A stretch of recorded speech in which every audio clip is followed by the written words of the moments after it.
Bismillahirrahmanirrahim.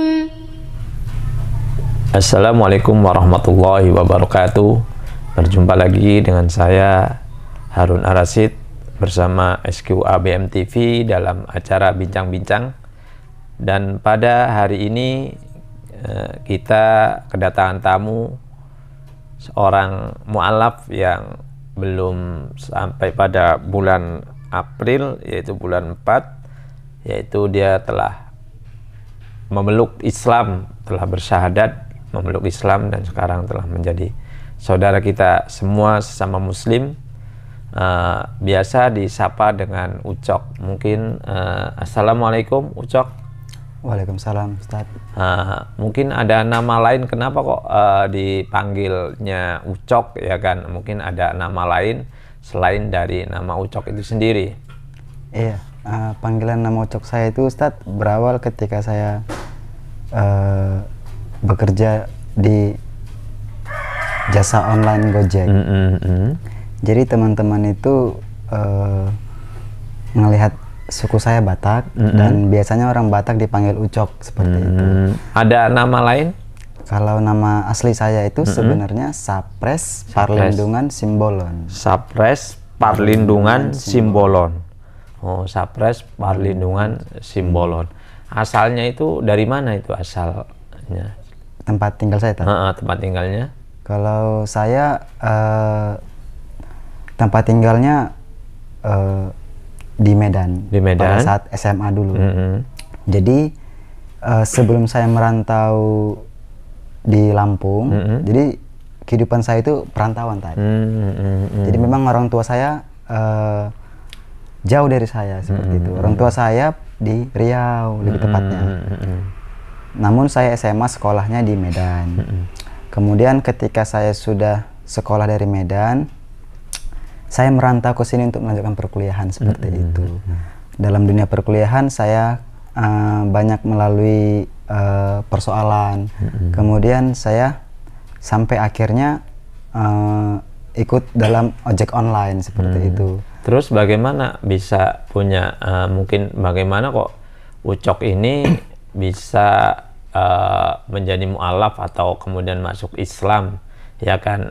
Mungkin bisa dikisahkan proses perjalanannya, ya kan? Kenapa kok bisa sampai yakin dan ingin menjadi muslim gitu?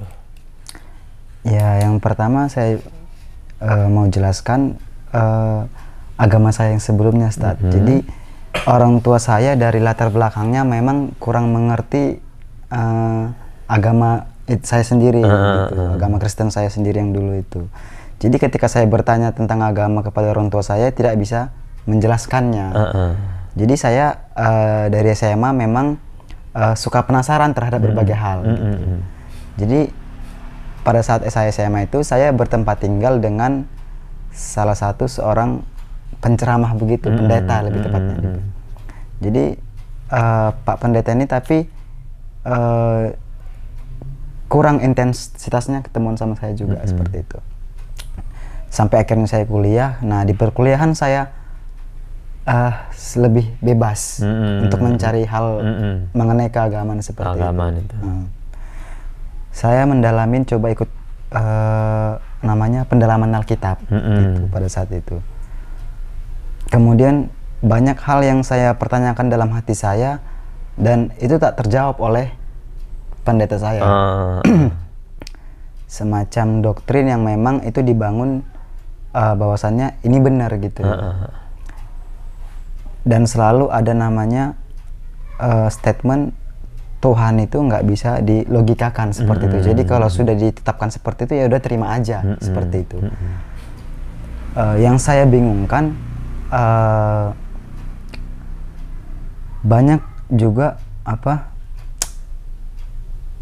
umat-umat Kristen itu yang memang tidak hafal gitu namanya Alkitab gitu, kitab suci daripada Kristen. Isi-isinya itu isi-isinya, iya. Banyak yang nggak tahu. Kemudian saya tidak menghafal juga seperti itu, tidak diajarin untuk menghafal, tapi yang selalu diajarkannya itu tentang berbuat baik atau berdakwah yang mengenai nilai moral dalam kehidupan gitu. Kemudian sebelumnya saya tidak namanya kenal dengan agama lain. Maksudnya saya lebih fokus ke Kristen saya. Sampai di mana satu titik di mana saya semacam jenuh gitu sama jadi yang kemudian siapa yang kemudian mengenalkan Islam pertama itu waktu di sini? Yang pertama kali mengenalkan Islam itu teman-teman saya, Ustaz. Jadi saya itu aktif di berbagai organisasi. Tapi saya melihat perilaku mereka. Perilaku mereka yang memang ketika mereka menjelaskan Islam, saya lihat apa namanya ciri-ciri orang Islam yang sebenarnya harusnya seperti itu. Saya melihat mereka semacam kemunafikan gitu untuk membuat saya mendalami suatu ajaran, tapi mereka tidak mendalami ajaran itu. Jadi saya menganggap munafik gitu kan bahasanya. Saya selalu yang itu kemudian menjadi penghalang mau masuk Islam, tapi kemudian nggak mau kok Islam begini gitu. Iya. Ditambah kemudian saya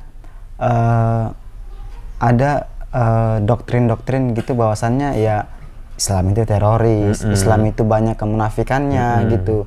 Pura-pura pakai jilbab ternyata orang jahat. Oh gitu. jadi sebelum masuk Islam itu bahwa tergambar itu bahwa Islam itu jahat, teroris, pembunuh gitu. Iya.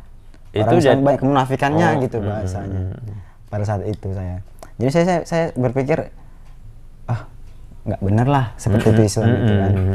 Kemudian saya kebingungannya ketika banyak sejarah-sejarah dalam Alkitab. Jadi di Alkitab itu Ustaz ada dua perjanjian, perjanjian lama dan perjanjian baru. Di perjanjian lama itu banyak yang mirip sejarahnya dengan Al-Quran. Saya bisa bilang itu banyak yang mirip karena saya banyak nonton atau mendengar orang-orang Muslim bercerita tentang nabi-nabi mereka gitu kan. Kok hampir sama seperti Nabi Ibrahim dengan Nabi Abraham di Kristen gitu. Nabi Ishak di Kristen dengan Nabi Ismail di Muslim gitu. Kemudian nabi-nabi yang lainnya, Nabi Yusuf, Nabi Yakub seperti itu. Saya kebingungan kenapa bisa sama mereka ini. Saya pikir begitu kan. Ajaran ini seperti ajaran yang dibuat-buat, saya pikir tadi jadinya kan. Saya jadi sampai berdogma seperti itu. Kemudian saya di situ nggak mau punya nggak punya namanya teman diskusi jadinya. Saya memikirkannya sendiri terus kan. Sampai akhirnya di titik dimana saya beranggapan bahwasannya Tuhan itu nggak ada. Tuhan itu ya dibuat-buat berdasarkan pemikiran manusia itu sendiri. Pemikiran manusia itu sendiri. Semacam saya kan orangnya senang baca buku nah semacam buku seperti itu ada penulisnya gitu loh. Nah seperti itulah saya anggap kitab itu Tad. Nah kemudian setelah saya berpikir seperti itu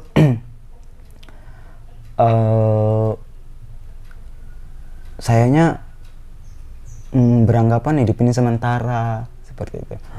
Jadi saya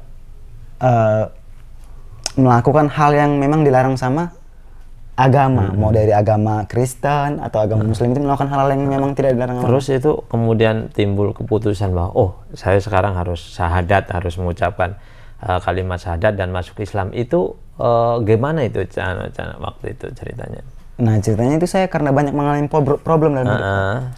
Yang pertama saya sudah memang nggak berkuliah lagi. Yang kedua saya terlalu lama dalam perantauan.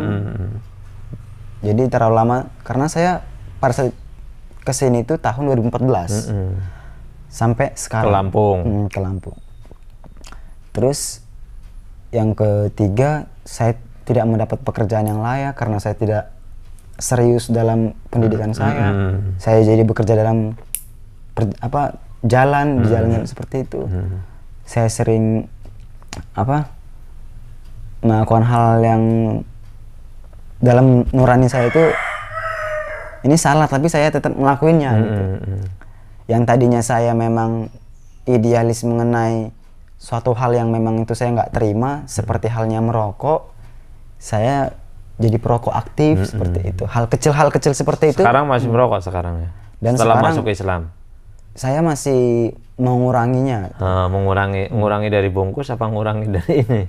Ngurangin dari porsinya. Oh, ngurangin porsinya. Tadinya sebungkus, sekarang paling... Tadinya 2 bungkus ya. Oh, 2 bungkus tadinya. Jadi saya itu... Ketika belum masuk Islam segala macam. Iya, sampai di titik itu tadi saya bilang kan saya nggak punya Tuhan, ya udah saya nikmatin aja hidup saya gitu. Oh gitu. Jadi... sampai terjatuh dalam hal-hal yang memang kemudian ya kesenangan hidup. Kesenangan hidup seperti itu. Jadi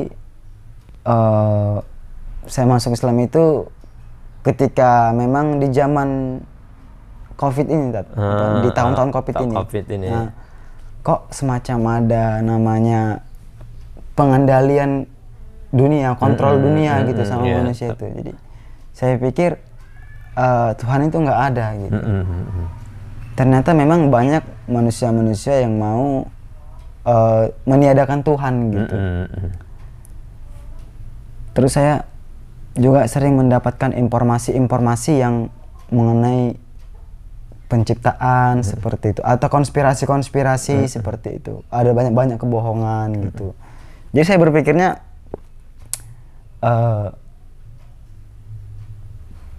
analogikannya ke dalam Alkitab.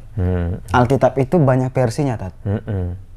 Jadi ada versi dalam suku saya seperti suku Batak, ada versi dalam bahasa Indonesianya, ada versi US-nya orang Amerikanya, ada versi England, James. Jadi yang aslinya memang bahasanya bahasa Ibrani. Tapi saya tidak pernah diajarkan sama pendeta ataupun orang Kristen sekalipun, itu memang tidak ada satupun orang yang tahu kecuali pendeta. Pendetanya itu. Nah, yang saya bingunginnya, kenapa harus sekolah pendeta baru mengerti baca Alkitab? Alkitab itu, memahami Alkitab itu. Kenapa nggak umat biasa yang boleh memahami itu? Kenapa harus mereka seperti itu kan? Bahasanya, kenapa harus diterjemahkan bahasa Indonesia? Selama ini kemudian selama di Lampung ini, selama kuliah, apa kemudian jadi orang aktif yang memang di dalam organisasi atau ya aktif juga di dalam keagamaan waktu itu Nasrani gitu, aktif juga Kristen. Jadi saya itu ada namanya komunitas Pomperta. Pomperta itu tempat persekutuan namanya, tempat beribadah gitu. Jadi dia dalam naungan orang-orang pertanian aja. Ada juga yang di fakultas lain kayak fakultas teknik, fakultas MIPA, ada juga nama lainnya. Ada gitu. juga nama lainnya. Nah, terus saya kan di pertanian kebetulan. Kemudian siapa yang kemudian mengenalkan, ayo kamu masuk Islam, ayo kamu ini, awalnya itu siapa itu ada? Teman-teman saya di LS Mata. Saya di LS Mata itu. LS Mata itu apa itu? Lembaga Studi Mahasiswa Pertanian. Oh, studi mahasiswa pertanian itu. Jadi saya lihat mereka itu memang ada namanya organisasi yang di luar kampus namanya HMI, Himpunan Mahasiswa Islam. Itu. Jadi saya lihat mereka itu memang mengajarkan banget yang namanya Islam itu. Islam itu ya. Jadi cuma sayanya ya bodoh amat gitu loh. Masih belum membuka ada diri, membuka diri atau memang belum ada hidayah. Gitu. Ketika kemudian waktu hidayah itu datang itu pada bulan berapa itu? Ya, saya lanjutkan cerita saya. Jadi saya sudah lama lah gitu, 3 tahun apa 2 tahun gitu saya di dunia ojek online. Saya memang sama sekali yang namanya sampai Natal pun saya nggak gereja. Gereja nggak pernah. 2 tahun, 3 tahun, 3 kali. Nggak pernah ke gereja itu. Nggak ke gereja. Natal itu. Natal mau ibadah hari Minggu gitu, nggak gereja sama sekali. Yang saya yakinin ya saya dapat uang, saya bisa hidup. Bisa hidup. Saya yakin seperti itu. Sampai titik dimana semacam jenuh gitu kan, jenuh. Kayaknya kok hidup kok kayak gini-gini aja gitu. Jenuh pas COVID tahun kemarin itu. Jadi ada salah satu teman yang memang nyuruh gereja, dibilang gitu. Udah ke gereja aja gitu, taubat. Saya pernah tinggal di salah satu tempat orang Lampung pada zaman COVID itu. Jadi ada Tapi Muslim orang Lampungnya itu. Orang Muslim. Jadi saya ayah bunda tinggal itu bersama orang Lampung itu tapi Muslim. Muslim. Jadi ayah bunda itu memang menyuruh saya tinggal di rumahnya biar saya memang tidak mengulangi kemaksiatan itu, walaupun Ucok itu seorang Nasrani ya kan. Dulu memang maksiatan minum, kemudian main perempuan atau ini narkoba gitu. Iya, sampai narkobaan juga namanya ganja, tembakau, seperti itu. Tapi untuk yang narkoba saya kurang karena saya masih berpikir logika bahwasannya saya akan ditangkap polisi. Saya tidak saya tidak dapat uang. Sampai saya pernah ditawarin untuk jadi kurir narkoba. Sampai pernah dapat teman seperti itu gitu. Karena ketemu banyak orang kan saya di jalanan, ketemu customer yang cerita ngobrol gitu pada zaman itu. Jadi saya cuma cukup pemakai. Terus ayah bunda ini bawa saya ke rumahnya biar saya berubah, tapi saya memang nggak mau diatur-atur sama mereka. Akhirnya terus kabur atau gimana? Iya, pada bulan saya sekitar 6 bulan apa 5 bulan gitu. Saya bukan kabur, saya izin. Bunda ya saya nggak bisa tinggal di sini. Nanti ayah bunda makin pusing, makin stres, mikirin sapres gitu. Karena saya kenal ayah bunda ini dari teman. Teman kuliah saya ini tadi LS Mata tadi tuh namanya Arya itu. Dia yang bawa saya ke rumahnya. Udah tinggal di rumah aja daripada ngekos bayar ongkosan dibilang dia kan. Ayo udahlah. Tak ikutin lah teman saya ini. Karena teman saya ini selalu ngingetin saya. Masih menganggap saya teman sahabatnya seperti itu. Kemudian saya lepas dari rumahnya itu, teman saya ini jadi sedikit menjauh dari sayanya. Komunikasi kami semakin kurang jadinya semenjak saya pergi dari rumah gitu. Sampai bulan 12 saya berpikir kembali lah. Itu saya masih ngegojek gitu. Masih gojek. Oh, dulu memang kerjaan untuk menafkahin diri itu gojek. Gojek itu, iya, gojek online itu. Tapi bukan akun sendiri, memang akun pinjaman orang lain. Gitu. Jadi bulan 12 teman ada ngingetin gereja dibilang kan. Jadi bulan 12 itu saya itu yang ngingetin orang Kristen juga. Orang Kristen juga, bilang gereja lah kata dia. Ketika saya mau ibadah gereja Natalan itu, saya ingatlah bahwasannya hidup saya kok begini-begini aja. Saya kembalilah kepada pemikiran saya yang bahwasannya saya harus mencari Tuhan dengan benar-benar. Saya gereja sampai bulan 2 akhir, pada bulan 3 awal. Ceritanya teman-teman Gojek saya yang dulu temenin saya pas ngegojek, itu mereka bekerja di perusahaan roti ceritanya. Roti Keset nama perusahaannya itu kan. Jadi mainlah saya ke tempat mereka. Ceritanya karena ada teman yang mau nyewa akun. Karena teman saya ada kerja di situ kan, nggak pakai Gojek lagi dia. Saya bawa teman saya mau nyewa akun dia. Sini aja, orangnya di sini. Semacam tangan ininya, tangan penyampainya gitu. Saya ngobrol. Pas saya nyampe di Roti Keset, saya masuk, ada karyawan yang memang pakaiannya ini muslim banget gitu. Sama juga manajernya muslim banget. Jadi situ ada 4 orang apa 3 orang gitu ya kalau nggak salah dalam itu. Saya minjem pertama kali itu kancing peniti untuk buka kartu, karena kan kartu untuk Gojek itu kan memang ganti seperti itu kan. Tanya. Jadi saya jadi penasaran kan ininya kan, muslimnya ini bener apa enggak? Aku tanya sama temanku kan tentang ini, cerita lah kami gitu-gitu orangnya gimana. Besoknya saya main lagi. Pas saya main lagi besok harinya, dipanggil saya sama adminnya. Adminnya itu. Disuruh jadi kurir. Saya yang nyimpen nomor mereka, tapi mereka bisa nelpon saya. Saya yang nyimpen nomor mereka, Ustaz. Tapi pas ada hari Sabtu itu mereka yang nelpon saya. Saya bingung mereka dapat nomor telepon saya dari mana. Dapat nomor telepon dari mana itu ya kan? Ternyata dari teman saya yang Gojek. Tanya saya. Saya nggak peduli mau mereka nelpon. Saya nggak peduli. pada saat itu. Maksudnya nggak saya telepon mereka, ada anteran nggak rotinya gitu. Tapi malah mereka yang ngasih saya rezekinya. Hari ini ada anteran. Bisa nggak kurir hari ini dibilang. Jadi saya langsung datang lah. Datang. Saya jadinya sampai berjalan waktu. Jadi deket lah sama namanya manajernya. Ngobrol mengenai keagamaan. Karena saya sudah jauh dari teman-teman kuliah kan. Pergaulan saya sudah di dunia jalanan. Jadi ketika mau bertanya lagi, gak ada lagi teman-teman saya kan. Saya akhirnya nanya sama yang muslim yang benar itu. Saya tanya sama beliau, kok pakaian muslim panjang benar gitu jilbabnya, saya bilang gitu kan. Saya takut loh kalau ketemu orang kayak gitu sebenarnya. Takut kenapa itu takut? Karena kata pendeta saya kan, kata pendeta saya kan kayak gitu kan. Oh gitu, memang doktrin juga udah ada perkataannya bahwa kalau pakai yang pakaiannya bahaya gede-gede itu, itu bahaya, itu teroris gitu. Atau gimana itu dulu itu.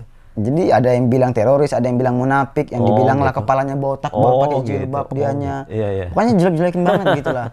Kepalanya botak atau nutupin kurap di badannya, dibilang. Pokoknya yang penting supaya orang doktrin bahwa jangan dekat-dekat Islam gitu. Iya, seperti itu. Berbahaya, intinya berbahaya gitu. Terus gimana terus ketika berdiskusi itu? Diskusi, kalau kamu mau belajar, saya nggak bisa ngajarin juga, dibilang dia kan. Nanti saya coba tanya sama Eta, dibilang. Jadi ada karyawan yang memang resign, yang memang dia nggak kerja lagi di situ. Dia namanya Eta. Dia memang tadinya santren ini, sekolahnya pas SMA-nya di pesantren Al-Fatah ini. Di Al-Fatah ini, Majirun ini. Majirun ini. Kemudian melanjutkan perkuliahan di UIN. Nah, saya tanya dia, dibilang kamu bisa ngerti banyak muslim ya, hafal Quran, dibilang gitu kan. Oh, saya nggak bisa ngajarin, dibilang. Dibawalah saya ke tempat ini ceritanya. Disuruh saya ke sini, di lokasi Al-Fatah ini, Pondok Pesantren Al-Fatah ini. Saya masih mikir itu, dia WA saya itu dari hari Jumat. Itu hari Jumat itu waktu kesini ini? Enggak, waktu kesini itu hari Senin, tanggal 5 itu Senin. Berarti lagi proses hati Rabu, itu iya, hari masih guncang, masih guncang. Jadi tanggal 5 hari Senin, tanggal 6 hari Selasa, yang anak SMP ada acara, tanggal 7 hari Rabunya. Jadi Sabtu Minggu ini saya masih gundah gulana. Saya datang galau gitu. Datang nggak, padahal sudah di-share lokasi. Saya janjinya hari Jumat sebenarnya. Jumat. Tapi saya datangnya tanggal 5. Untuk datang ke sini aja saya masih mikir. Nah, karena saya takut nanti diajarin bom nggak ya? Bahwa muslim itu suka ngebom, suka ini gitu. Apa diajarin apa nanti sama dia ini, saya pikirin. Saya berpikiran banyak hal yang terlalu negatif gitu. Karena memang doktrin yang sebelumnya kan gitu. Terus ini terus gimana itu? Kemudian saya coba buka-buka lah informasi mengenai kekristenan gitu. Bahwasannya Nabi Isa Al-Masih yang kita sekarang percaya, yang saya sebagai muslim, bahwasannya memang dianggap Tuhan sebagai tafsiran. Jadi saya beranggapan itu sebuah kitab yang dibuat-buat. Karena ada di mana Isa itu di Alkitab itu benar kan? Alkitab itu benar. Dia berdoa di Bukit Golgota. Kemudian saya bingung, Tuhan sendiri berdoa sama minta Tuhan. Sama siapa? Sama siapa kan gitu loh. Kalau memang Nabi Isa itu dianggap Tuhan ya kan. Saya kan beranggapannya dia Tuhan nih. Dia berdoa lagi kepada Tuhan. Kan gitu. Tuhan yang mana lagi? Tuhan itu udah berapa? Saya pikir.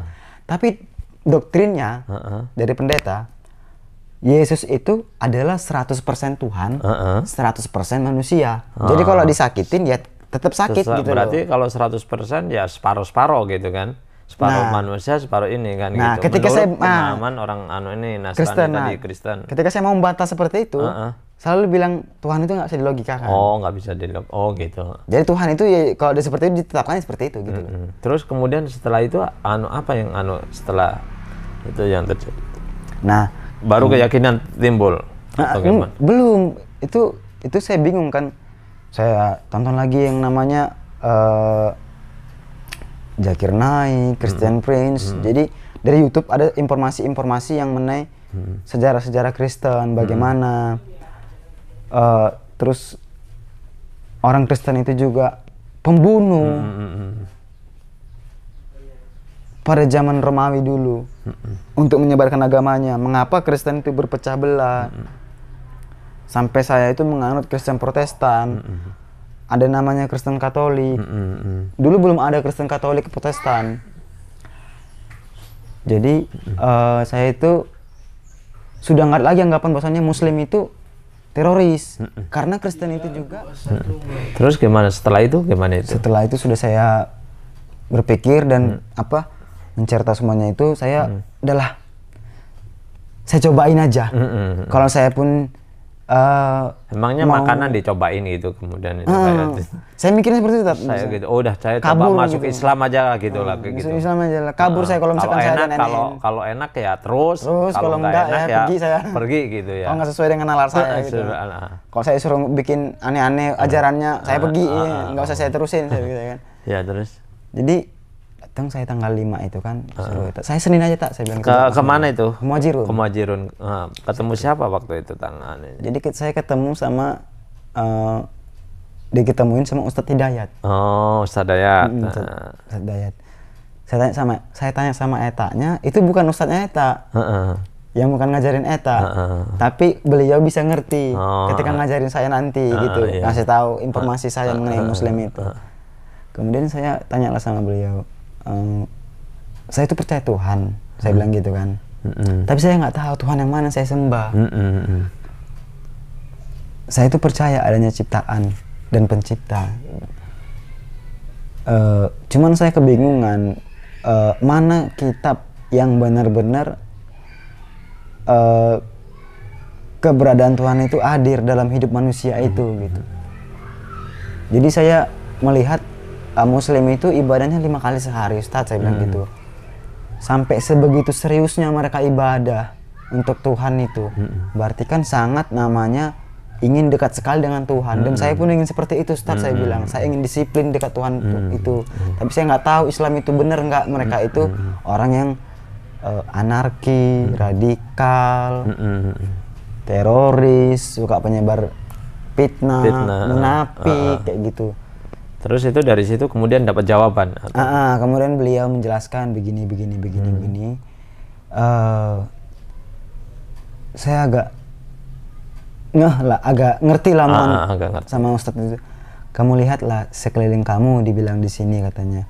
Bahwasannya di kampung ini seperti apa, dibilang beliau.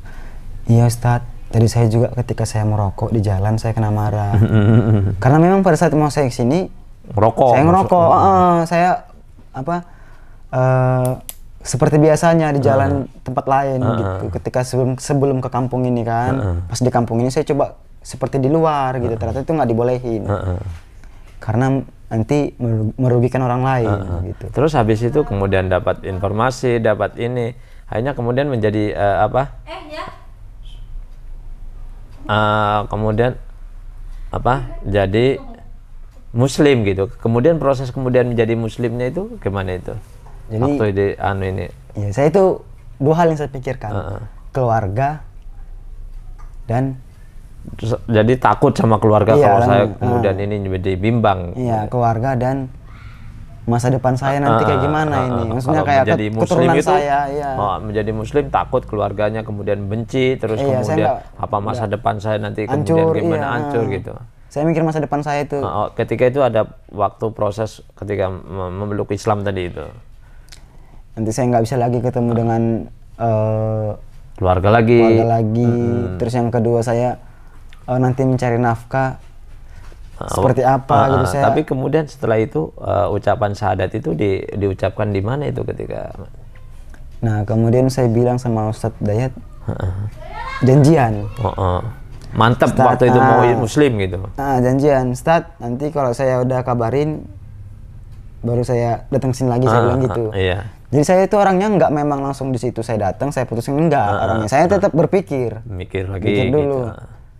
Jadi saya pulang ke tempat saya tinggal. Saya telepon orang tua saya, Ustaz. Saya kasih tahu kepada kedua orang tua saya. Orang tua saya keduanya kecewa. Kecewa bahwasanya saya sudah jadi muslim nantinya, gitu kan. Saya mau syahadat, Pak, saya bilang gitu. Saya jelasin mengenai disiplinnya orang muslim. Gitu. Saya mau serius. Cuman saya belum menjelaskan namanya ketuhanan itu seperti apa. Karena orang tua saya nggak ngerti. Yang saya tahu mereka itu ketika ada orang yang baik, ya hidupnya benar gitu. Nggak penting itu agamanya apa gitu. Itu diterima mereka gitu. Tapi ketika telepon itu gimana itu? Nah, anggapannya mereka saya sudah didoktrin atau sudah dicuci otaknya sama orang-orang muslim. Karena saya kan bergaulnya memang sama orang-orang muslim banyak. Begitu beranggapannya orang tua saya kan. Kemudian saya bilang, nanti kalau Sapres memang berubah, mama bapak lihatlah. Saya bilang gitu, nanti saya mau pulang bulan 7 bulan Juli ini gitu. Mau minta maaf, mau bilang terima kasih sudah ngerawat Sapres. Sampai sekarang. Tapi kemudian orang tua itu gimana? Setuju atau kemudian? Ya nggak setuju. Kecewa. Tetap nggak setuju, kecewa. Tapi tetap kemudian waktu itu Ucok tetap pengen mengucapkan syahadatnya itu. Karena mereka beranggapannya ya mama sudah dilahirkan Kristen sama orang tua mama, dibilang gitu kan. Bapak pun begitu sudah dilahirkan itu. Kemudian saya bahaslah mengenai sejarah orang Batak sama orang mama sama bapak. Saya jelasin sama orang mama sama bapak sejarah orang Batak. Mereka nggak ngerti. Ya udahlah, pikir saya kan saya jelasin juga yang begitu, mereka nggak ngerti. Terus kemudian setelah pulang itu, setelah berapa proses dari itu, berapa hari itu setelah itu kemudian pengen udah mantap banget. 2 hari itu. Hari Rabu. Apa itu? Hari Rabu itu. Hari Rabu saya telepon lah. Ini Tak, ini aku mau syahadat iya sama Mas Hadis. Mas Hadis. Sama Mas Hadis sama Ustadz Hidayat juga, sama Pak Budiarso, markasnya Budiarso. Kemudian saya datang ke sini sekitar jam 10 ke Muhajirun ini. Jam 9 jam 10 gitu pagi saya. Saya udah rapi pakaiannya, saya datang. Datangnya saya pikir ke tempat saya pertemuan sama Ustadz Hidayat di sini. Dia di tempat kantor Mina. Ternyata di masjid An-Nubuwah. Pas saya nyampe di Masjid An-Nubuwah, dipertanyakan lagi sama Pak Budiarso sama Pak Adi Hidayat. Ustadz Hidayat Roman udah mantep belum gitu? Iya, udah serius belum dibilang kan. Sudah telepon orang tuanya dibilang kan. Sudah start, karena saya izinnya saya agak mikir karena menyapa orang tua gitu. Sudah itu sudah start. Baru kemudian mengucapkan syahadat. Setelah itu saya syahadat. Ketika saya syahadat itu saya getar tangannya, agak merinding saya kan, keluar keringat dingin gitu. Dingin gitu apa itu ya?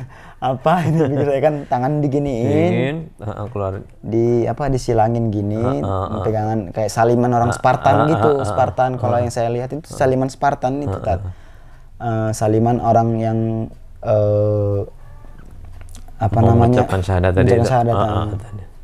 Dingin terus, itu apa yang setelah mengucapkan syahadat itu? Gemeter saya, bingung gitu. Sanggup nggak saya sholat 5 waktu, ibadahnya saya mikir, belum tahu sholat kan saya, ibadahnya 5 waktu. Waduh, gimana bisa nggak ini? Gemeter saya nyanyi. Karena kan saya mau serius bertuhan kan. Karena saya mau serius merasakan Tuhan. Kemudian setelah sudah selesai, saya diem aja, gemeter diem, baru dipanggilnya Ucok masih sama masih Ucok. Ucok udah bisa sholat belum, dibilang saya. Ditanya. Terus nanti Ucok sunat, dibilang nanti Ucok mandi wajib waktu itu dulu. belum sunat ya, belum ya? Sunat. Jadi saya waktu itu belum sunat sama sekali. Waktu mau syahadat itu belum iya, sunat. belum Habis sunat. syahadat baru kita sunat. Jadi pas saya sudah di situ diajarin sama Ustaz Dayat, begini gerakan sholat, nggak apa-apa kamu. Baru diajarin sholat segala macam, termasuk doa-doa sholat. Sholat, iya. Yang diajarkannya yang sederhana dulu, kan yang diajarinnya. Yang Al-Fatihah. Fatihahnya terus bagaimana nanti kan saya kan mau sholat, saya harus mandi wajib dulu disuruh Ustadznya. Karena sebelumnya saya kan sudah ada hadas besarnya gitu. Ada hadas besar kecil, dan hadas kecil. Jadi hadas kecil itu yang memang dijelaskan sama beliau yang seperti buang air, terus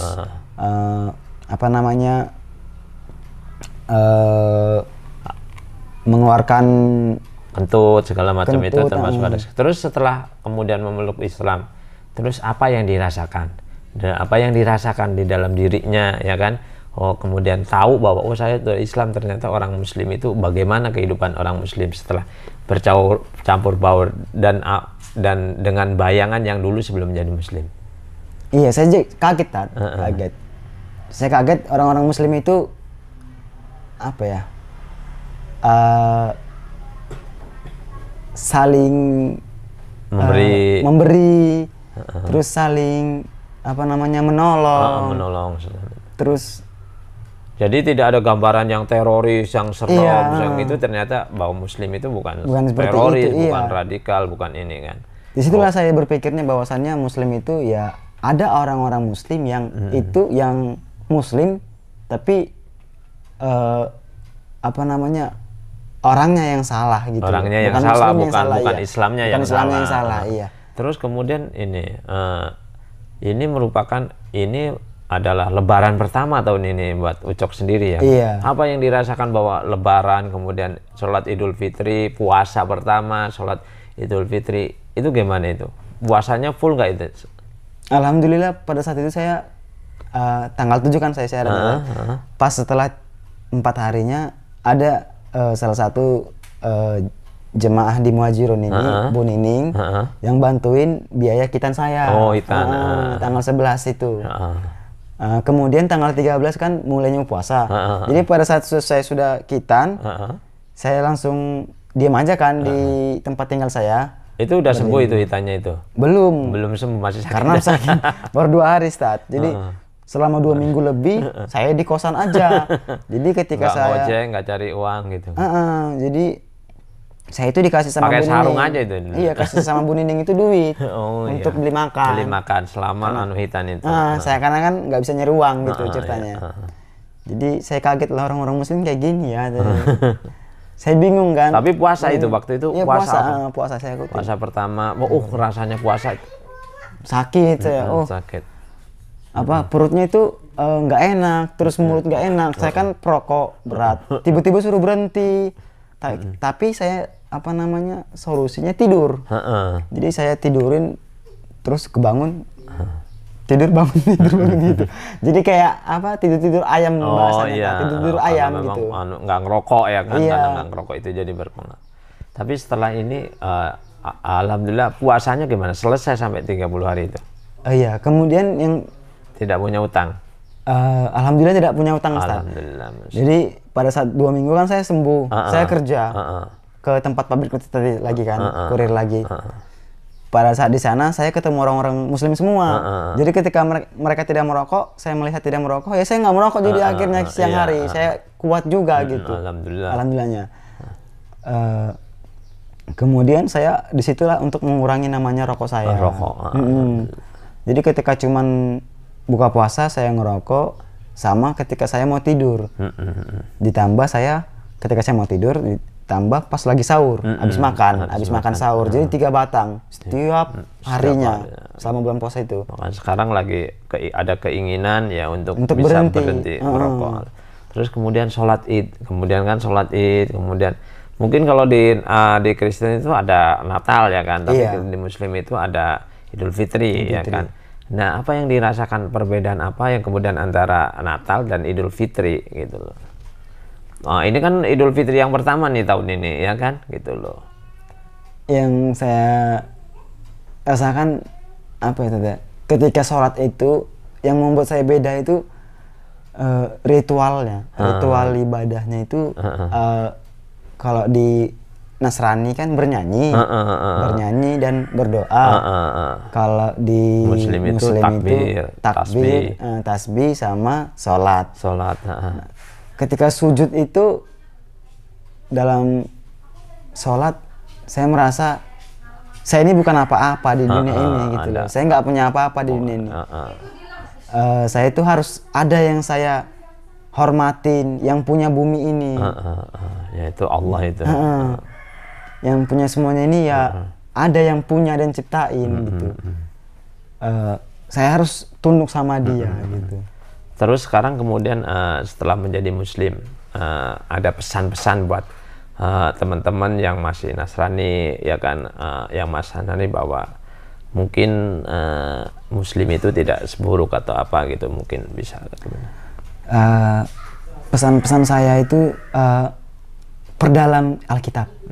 Pesan saya itu perdalam Alkitab, pelajari dari bahasa aslinya, kapan ada berubahnya, dan itu juga saya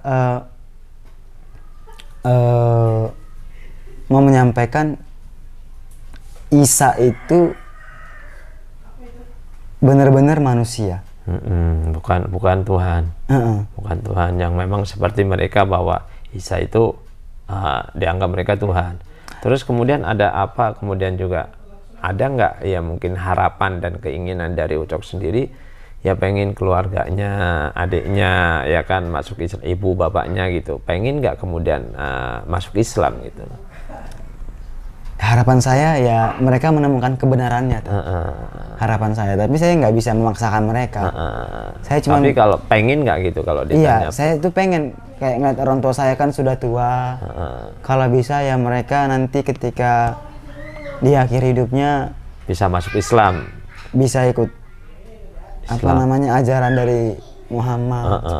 Nanti seperti Ucok jadi keluarga yang utuh dalam dunia Muslim gitu kan, adiknya kemudian ini ya kan gitu. Mudah-mudahan ini ya kita doakan semuanya ya nanti mudah-mudahan ya keluarganya, ibu bapaknya, adik-adiknya semuanya menjadi Muslim dan banyak ya kan, karena memang sesungguhnya ya ini merupakan ya bagi pemirsa semua bahwa salah satu nikmat bagi seorang itu adalah ketika dia mendapat hidayah untuk masuk Islam, bahwa nikmat yaitu terbesar dari seorang itu adalah ketika dia bisa menerima yaitu dirinya atau diberi petunjuk oleh Allah untuk masuk Islam. Demikian yaitu bincang-bincang kita dengan saudara Ucok. Mudah-mudahan bincang-bincang ini yaitu bisa bermanfaat, dan kita doakan juga Ucok supaya istiqomah ya kan. Sekarang dia lagi tahap proses memperdalami dan belajar terus ya kan, belajar terus memperdalami tentang Islam ini, dan mudah-mudahan juga keluarganya bisa juga dimasukkan ke dalam Islam dan dia istiqomah sampai nanti kemudian ajal menjemputnya, amin. Demikian yaitu acara bincang-bincang gitu. Saya Harun Ar-Rasyid dari Esku ABM TV undur diri. Assalamualaikum warahmatullahi wabarakatuh.